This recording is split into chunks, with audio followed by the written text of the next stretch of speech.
Bismillahirrahmanirrahim. Assalamualaikum warahmatullahi wabarakatuh. Nama saya Lia Yulianti, NIM 43040200186. Dari kelas 2F, Program Studi Psikologi Islam. Di sini saya akan menjelaskan tentang cara mengendalikan keinginan yang berlebih pada anak usia 4 tahun.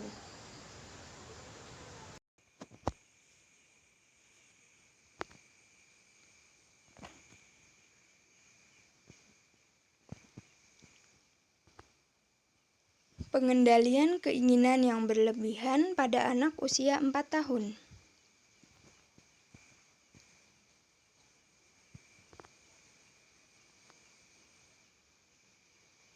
1.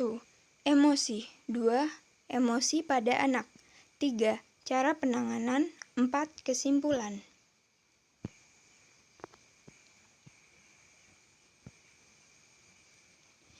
1. Emosi. Emosi adalah suatu reaksi tubuh dalam menghadapi situasi tertentu. Sifat dan intensitas emosi biasanya berkaitan erat dengan aktivitas kognitif atau berpikir manusia sebagai hasil persepsi terhadap situasi tersebut. Emosi adalah hasil reaksi kognitif terhadap situasi spesifik.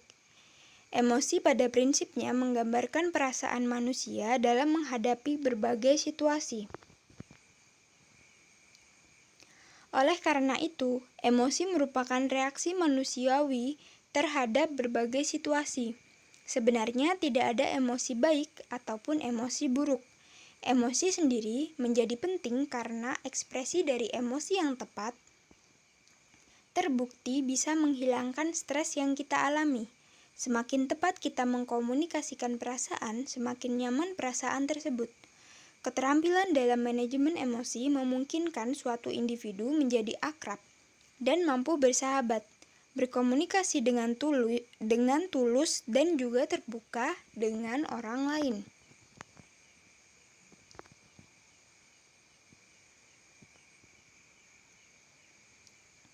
2. Perkembangan sosial anak usia dini. Perkembangan sosial emosional anak usia dini adalah proses perkembangan anak dalam berinteraksi dengan lingkungan sekitarnya, kepada orang tua, teman sebaya, dan orang dewasa, serta proses perkembangan keadaan jiwa anak dalam memberikan respon terhadap lingkungannya yang sesuai dengan aturan sosial yang diperoleh melalui mendengar, mengamati, meniru, dan dapat stimulasi melalui penguatan dan juga modeling atau contoh. Perkembangan emosi menurut Hurlock tahun 1993. Yang pertama, reaksi emosi anak sangat kuat. Yang kedua, reaksi emosi muncul di setiap peristiwa. Yang ketiga, emosi mudah berubah-ubah. Yang keempat, reaksi emosi bersifat individualis. Yang kelima, keadaan emosi anak dikendalikan dengan gejala tingkah laku. Adapun karakteristik emosi pada anak usia dini berlangsung secara tingkat dan berakhir tiba-tiba. Emosi dikategorikan menjadi dua, yakni emosi positif dan juga emosi negatif.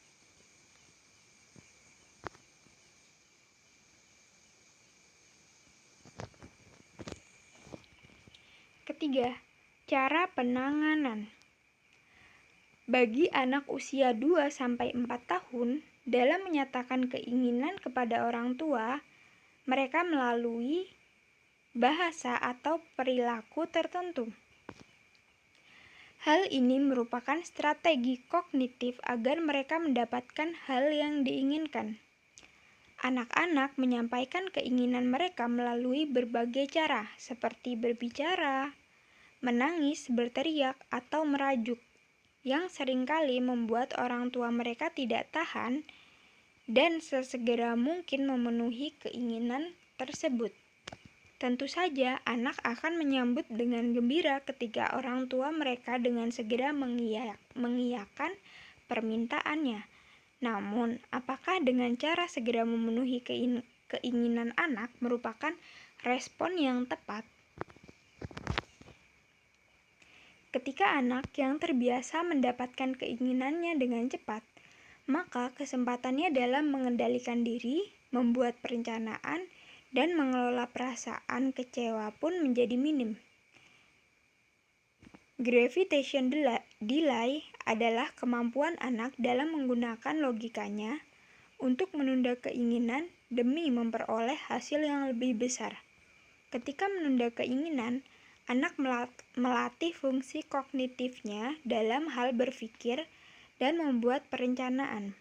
Di samping itu, anak mulai belajar mengelola kondisi emosi yang dirasakan ketika menunda keinginan. Terdapat beberapa cara untuk membantu anak mengembangkan kemampuannya dalam menunda keinginan. Salah satu strategi yang bisa orang tua lakukan adalah dengan menyampaikan informasi kepada anak mengenai proses nyata yang dilakukan untuk mendapatkan apa yang anak inginkan. Misalnya, ketika anak ingin minta es krim, sedangkan tidak ada es krim di rumah, sampaikan secara sederhana kepada anak bahwa ada beberapa langkah yang diperlukan untuk mendapatkan es krim. Kita perlu pergi ke toko es krim dan membelinya. Gambaran informasi ini membantu anak untuk membayangkan waktu yang ia perlukan untuk menunggu dan memberi kesempatan kepadanya untuk mengendalikan proses yang terjadi. Dalam proses menunda keinginan tersebut, orang tua dapat mendampingi anak untuk memberikan pesan bahwa anak tidak sendiri. Dengarkan dan simak resapi yang disampaikan oleh anak. Terima dan pahami ekspresi emosi yang anak tunjukkan. Sampaikan bahwa kita paham jika ia merasa sedih atau kecewa karena belum mendapatkan apa yang diinginkan. Susun strategi bersama untuk melakukan langkah demi langkah upaya untuk memperoleh keinginan tersebut. Misalnya bersama-sama dengan anak menabung, menandai waktu kalender, atau mencari toko untuk membeli barang yang diinginkan. Sampaikan rasa bangga dan apresiasi terhadap anak atas upaya mereka dalam menjalani proses menunda keinginan. Ketika waktunya tiba, penuhi keinginan anak sesuai dengan kesepakatan yang sudah dibuat. Tunjukkan bahwa orang tua ikut merasa senang atas keberhasilan anak menunda keinginannya. Dalam mengajari dan melatih anak cara menunda keinginan akan memberikan keterampilan sepanjang hidup mereka. Pada masa mereka menginjak remaja dan dewasa, ia akan menjadi lebih bijak dalam menjalani proses untuk mencapai keinginannya.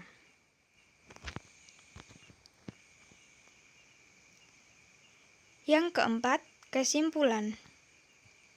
Jadi, dalam menyikapi keinginan anak, orang tua harus bisa mengendalikannya dengan cara memberikan penjelasan yang tepat mengapa dia harus menunggu agar dia bisa paham. Namun, orang tua juga harus bisa menepati apa yang sudah dia janjikan kepada anak tersebut. Nah, dari saya sendiri, mungkin ini bisa digunakan atau diterapkan ya, yaitu sistem reward atau hadiah, di mana kita membuat kesepakatan dengan anak.